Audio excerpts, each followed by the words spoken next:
Handling difficult questions during Q&A can come up. It's very important that you be prepared for certain types of difficult questions. The first type of difficult question is when you don't know the answer. My recommendation is simply say, "I don't know," and immediately follow it up with what you will do to get the information to the asker. If you happen to have a hunch or an idea of what the answer would be, simply say, "I don't know the answer. I'll follow up and get the answer to you as soon as I can, but my hunch is the answer might sound like this." In that way, you come off as at least having an idea and frame what the answer might be like to set expectations for the audience member. Another challenging type of question is where the question asker asks several questions one after the other. I call this machine gun questioning. This can be very rattling simply because you have to take in all of the different questions.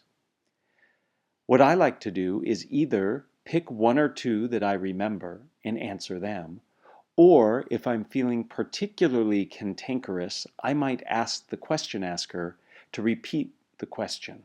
Often they cannot repeat all of the questions that they asked, in which case they typically prioritize and then you answer those questions. There are times where individuals don't actually ask a question, they make a statement. This could be because they don't quite know how to ask their question, or it might be that they want to show that they know a lot about what you're speaking on and they try to take the floor from you. In this situation, both you and your audience are likely very uncomfortable.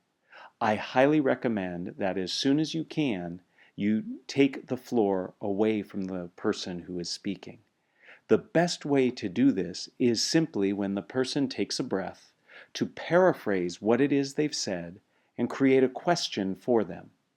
If you're speaking in front of them, it's also to your benefit to reorient yourself in the room. So instead of looking at the person, as soon as you paraphrase and create a question for them, turn yourself to take a question from another part of the audience. Most people understand that this means they're done. Finally, what happens when you get a question loaded with emotion?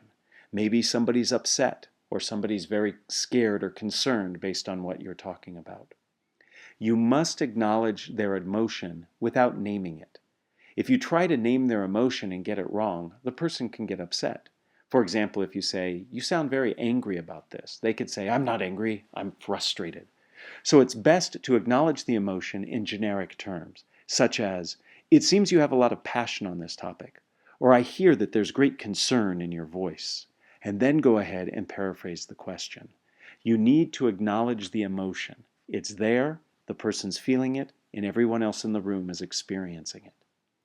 Handling challenging questions is difficult, but if you're prepared and know that you have some tools, you can survive the difficult questions, retain your credibility, and actually make your audience feel comfortable.